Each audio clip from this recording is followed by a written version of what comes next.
Oh, would you look at that? A Sonic leak. So apparently Sonic Frontiers Definitive Edition is a thing. Apparently this game was rated in Korea, and that just proves that there is going to be a Definitive Edition coming. Now, I don't know for an absolute fact if this is happening or if it's really just a code name type of situation where it's not really a definitive edition, or maybe it's just an updated version, a patch. I don't really know, but it does seem to be legit. Now, I think it's kind of funny because Sonic Frontiers is barely even 5 years old, and this is already getting like a remaster or a definitive edition. There's so many Sonic games that Sega could put their time into focusing on remastering or recreating and, just updating, like Sonic Unleashed.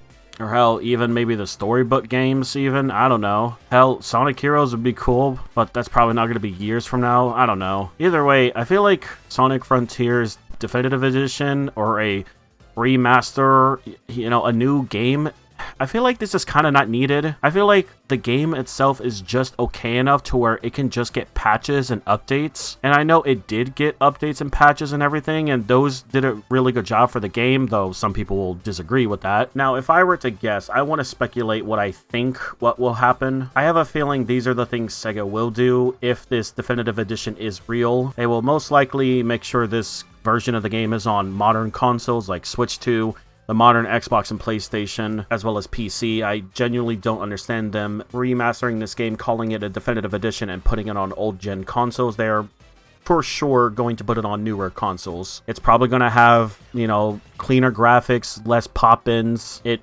will and should have all the updates. These are just simple things that I'd expect from a remaster of this game. They may even clean up some bugs here and there. I don't really know too much of bugs that are like game breaking. They may even do some balance changing to where some of the boss fights aren't truly annoying on like the hard mode, and maybe add some skins here and there as well, do some more collaborations. Now, me personally, I would be fine with this. I probably wouldn't play the game again. What I would love them to do is the following. I think they need to redo Sonic's animations and physics. There are certain mods out there that make Sonic Frontiers Sonic play really well and really smooth.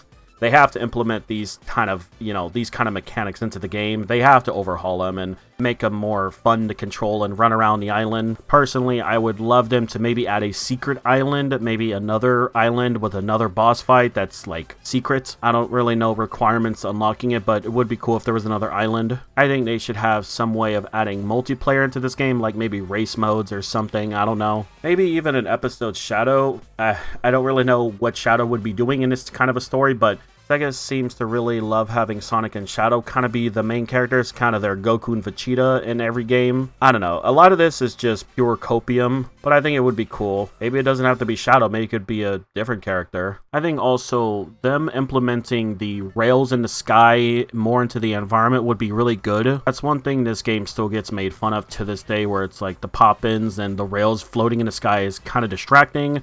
Or at least make it to where it's not too distracting. I know people who played Tears of the Kingdom, like, were saying this is the same thing happening in their game, but I'm pretty sure Tears of the Kingdom did it to where it was more naturally fitting in the environment, not just these floating metal rails. I don't know. I don't know how they could do it. They just have to do something. That's what I would love them to do. Again, I'm talking about things that I would like them to do. Maybe spruce up combat, maybe add one more ability. Also, I think they should also fix the bosses to where they're not so brain dead easy. I think once you've mastered the combat in the first island you go to fight Giganto, you can take him out very easily. And even on repeat runs, like, the boss fights on normal difficulty are just a joke. Like, truly, like, you could beat some of these bosses in like 2 minutes, and it's only a little bit of them, so these needs to be the highlights of the games. And yeah, they need to be a little bit more harder, just more mechanically in depth. Just do something to where they cannot be destroyed in 2 minutes.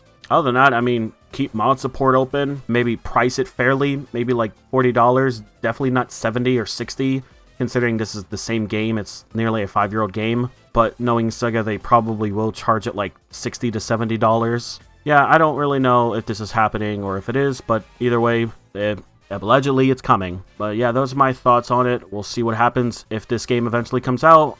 I know Summer Games Fest is happening pretty soon, to be honest. Like, time is flying by really fast, so I guess we'll maybe know here by this summer, if anything. But yeah, that's all I want to talk about. Everyone have a nice one.